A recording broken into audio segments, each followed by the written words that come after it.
4 PM news network में दोस्तों आपका स्वागत है। मैं हूं आपके साथ राशि जहीर।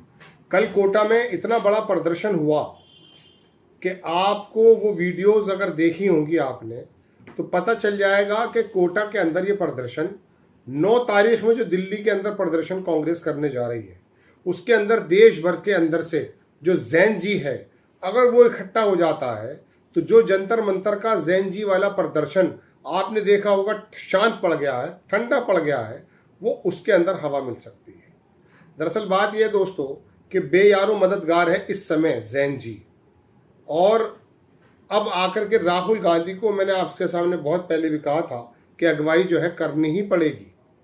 और ये अगुवाई इसलिए करनी पड़ेगी क्योंकि ये जगह जगह जो आंदोलन अब चल रहे हैं ना वो बेसिकली सीजेपी के अंतर्गत नहीं चल रहे हैं। वो अपनी अपनी प्रॉब्लम्स को लेकर आ रहे हैं। ना तो उन्हें उकसाने में समाजवादी पार्टी है और ना ही उकसाने में उनको कांग्रेस आई है। ये लोग तो सिर्फ उनकी जबान बन सकते हैं।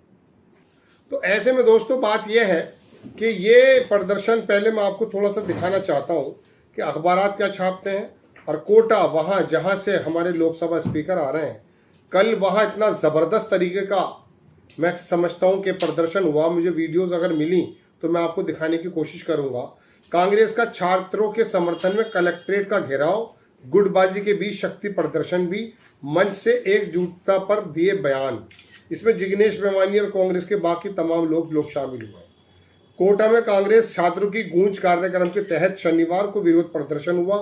कलेक्ट्रेट का घेराव करने के लिए कांग्रेस नेता पहुंचे।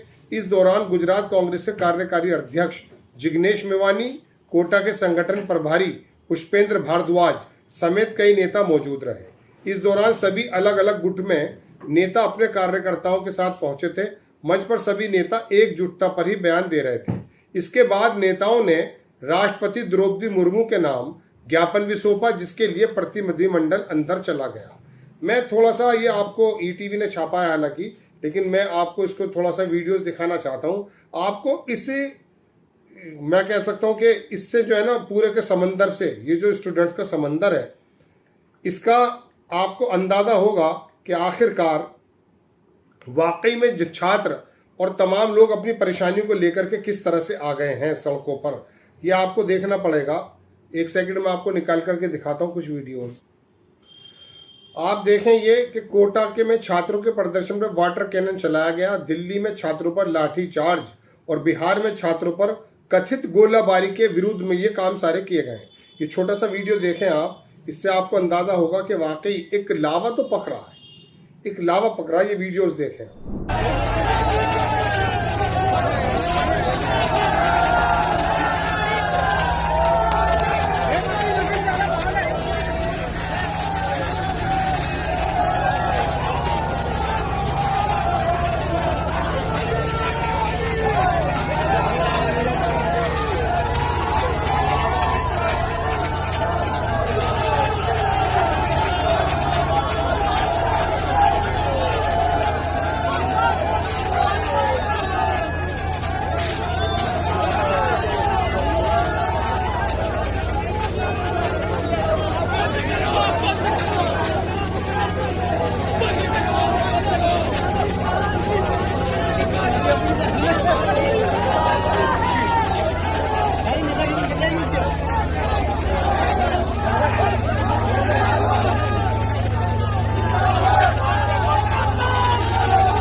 ये वीडियोस आपने देख ही लिए हैं। इसके अलावा आपने देखा था कि AK-47 से जिस तरह से गोली चलाने की बात की जा रही थी वो भी आपके सामने है। दूसरी तरफ ये RB सिंह है, इन्होंने भी इसको ट्वीट किया है वाटर कैन। ये समंदर का समंदर जो दिख रहा है ना आपको दोस्तों, ये वजह यह है कि ये देखें, राहुल सैनी है इंडियन यूथ कांग्रेस के, इन्होंने जो वीडियो लगाया है आप इसे देखें। आप इसमें लिखा कि जब युवा सड़कों पर उतरते हैं तो बदलाव की शुरुआत होती है।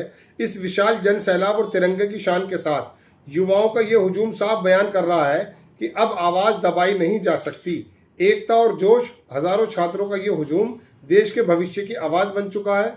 बदलाव की बयार, हर चेहरे पर एक ही संकल्प, न्याय, अधिकार और बेहतर कल। ये वीडियो आप थोड़ा देख लें। इंडियन यूथ कांग्रेस ने भी इसको ट्वीट किया है और ये गोदी मीडिया बताने को तैयार नहीं है। ये तो हो गई साहब यहाँ की खबर जो मैंने आपको बताई है कोटा, ये आपने वीडियो देख लिया। अब बात यह है, ये प्रहलाद गुंजल के नेतृत्व में ये जीतू बैसला हैं, उन्होंने बताया। दूसरी वीडियो देखें आप, ये भी वीडियो आपको पता चल पाएगा कि वाकई ये 100, 200, 400, 500, 1000, 2000 का जो है समूह नहीं है, ये तो हजारों या लाखों की तादाद में ही जो है मैं समझता हूं कि शायद काम बन रहा है। अब बात यह है कि 9 तारीख में दिल्ली के अंदर जो कांग्रेस एक प्रदर्शन करने जा रही है, वो प्रदर्शन क्या पूरे देश के अंदर जो जगह जगह उबाल है उसका सम्मिलित एक मिश्रण होगा, या दिल्ली के अंदर वो प्रदर्शन के अंदर विपक्षी लोग मिल करके वो जो जैन जी का जो उनको डराने का काम अमित शाह कर रहे हैं, आरोप के मुताबिक उनके ऊपर केसेस हो रहे हैं, उनके घरों पर दबिशें जा रही हैं, उसको रोकने का जो काम किया जा रहा है वो चीज हटा दी जाएगी। मोदी जी कल आने के बाद खुद ही माफ करने लगे, जबकि माफी मांगनी खुद चाहिए कि स्टूडेंट्स के ऊपर गोलियां चली हैं, वाटर कैनन मारे जा रहे हैं, पैलेट्स गन चलाई जा रही हैं, करंट वाले डंडे मारे जा रहे हैं, डंडों के अंदर कीलें लगाई जा रही हैं। ये कौन सी स्थिति के अंदर स्टूडेंट्स के साथ या प्रदर्शनकारियों के साथ, अपने लोगों के साथ आप ऐसा काम करेंगे? अंग्रेज भी कुछ इस प्रकार का काम करते हुए हिचकते थे 100 बार, क्योंकि अंतरराष्ट्रीय समुदाय में उनको अपना चेहरा दिखाने की एक मजबूरी थी। लेकिन हमारे यहाँ के नेता, मैं नाम किसी का नहीं ले रहा हूं, वो समझते ही हैं कि हम कुएं के मेंढक हैं, हमें कोई देख नहीं रहा है। बिल्कुल आप कुएं के मेंढक हो सकते हैं मेंटली, लेकिन दुनिया डिजिटल है। डिजिटल इंडिया का आप ही ने तो दिया था। वो जानते हैं कि भारत के अंदर क्या क्या चल रहा है। छोटी छोटी बातों को लेकर के अंतरराष्ट्रीय जगत, अंतरराष्ट्रीय संस्थान, अंतरराष्ट्रीय अखबार छापते हैं। अभी राहुल गांधी को जंतर मंतर नहीं, जब प्रधानमंत्री के दरवाजे पर वो बैठ गए थे और उनको उठा करके वहां की लोकल पुलिस ले गई थी, तो फाइनेंशियल टाइम्स ने पूरे पेज पर छापा, अपोजिशन के लीडर के साथ आप क्या कर रहे हैं। आप समझते हैं आपकी छवि ठीक है, वक्ती तौर पे आपको लगता होगा कि आपने मेंटेन कर लिया, लेकिन मैं आपको बता दूं, मूडीज जो दुनिया के अंदर ऐसी कंपनीज हैं जो ये बताती हैं दुनिया के अंतरराष्ट्रीय अर्थ वाले जगत को कि कौन से देश में आप जा सकते हैं और कौन से देश में नहीं, वो तय करती हैं कि कितने % ब्याज मिलेगा वर्ल्ड बैंक से। ऐसे झगड़ों से, ऐसे दंगों से, ऐसी छवि बनाने के बाद वो लोग फिर भारत में आने से कतराने लगेंगे। और वैसे भी आपको मालूम है FDI का, FIP का हाल क्या है। लोग यहाँ से कितनी तेजी से नागरिकता छोड़ रहे हैं, कितनी तेजी से अपना जो है ना स्टेक जो उनके लगाए हुए थे वो निकाल रहे हैं। लेकिन इन बातों की आपको परवाह कहाँ होगी? परवाह यह है कि उत्तर प्रदेश के वेस्ट यूपी में चल रही है इस टाइम कांवड़ यात्रा, बस वही खबरें चलती रहेंगी, फूल बांटने का काम करेंगे, मंदिर और मस्जिद में उलझाए रखेंगे। अरे दुनिया में क्या चल रहा है ये तो पता करो भाई। बहरहाल 9 तारीख में बड़े प्रदर्शन की उम्मीद, और देश के अंदर जो जगह जगह लावा पक रहा है वो शायद उसको स्वरूप देने का काम करने वाला है। जय हिंद।